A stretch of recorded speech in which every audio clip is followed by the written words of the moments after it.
driving to the trailhead that's going to take us into the National Forest.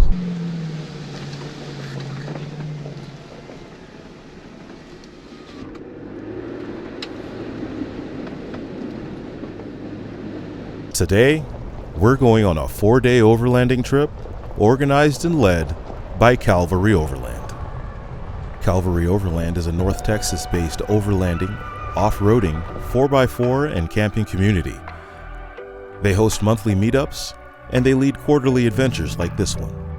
We'll travel east into Arkansas to begin our journey through the Ouchitas National Forest.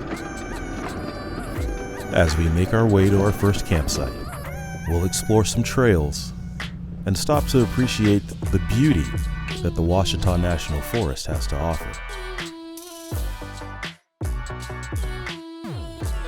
When we arrived at our first campsite, I was surprised to find that there was no one camping there. Although there was a vehicle parked near the trailhead, we would have this campsite to ourselves for the rest of the evening and into the next morning. Our rock wall backdrop would turn out to have multiple uses, one being shelter as there was a natural cave formed in the rock. Another, entertainment or sport. Upon further inspection, we would find several different rock climbing anchors placed into the wall. And finally, education, as Caleb from Lone Star Medics would teach a class on bleeding control. Upgraded versions, some of you have the plastic buckles. Those are considered the softs, okay? The plastic and the metal buckles, they're both super strong. Don't think, oh, it's plastic, it's gonna break on me. No, good luck. The Calvary Overland crew would provide breakfast for us every morning that we were out on the trail. So once class was over and we were all packed up and ready to go, we got right back at it.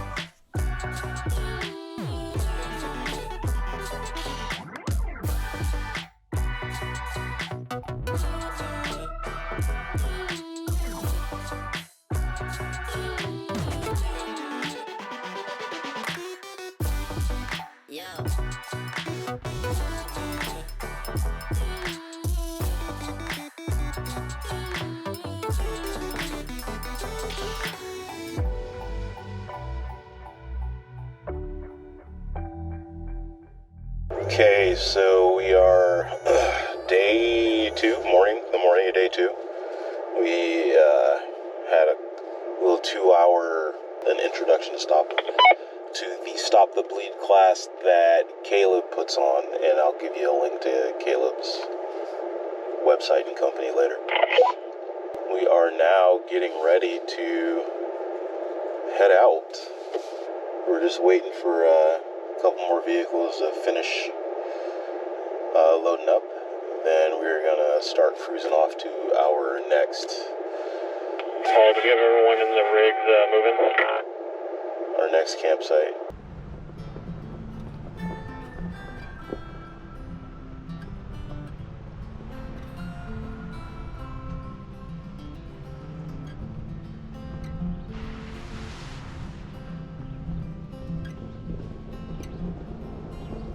The area was super dry, and the Arkansas water crossings that I've been told about were nowhere to be found. And at times, the dust hung so heavy in the air that you couldn't see the vehicle 25 meters in front of you, trail lights or not.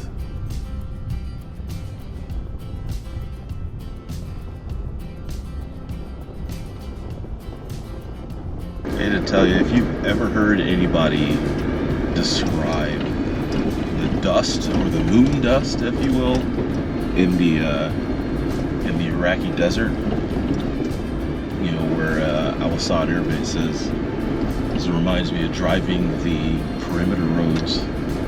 That dirt was like talcum powder. Couldn't see anything. It was nice and cloudy.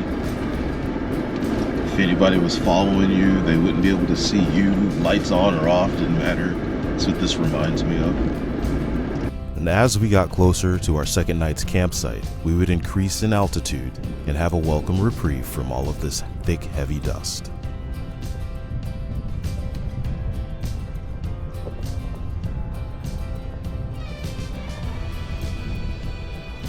So we just checked out a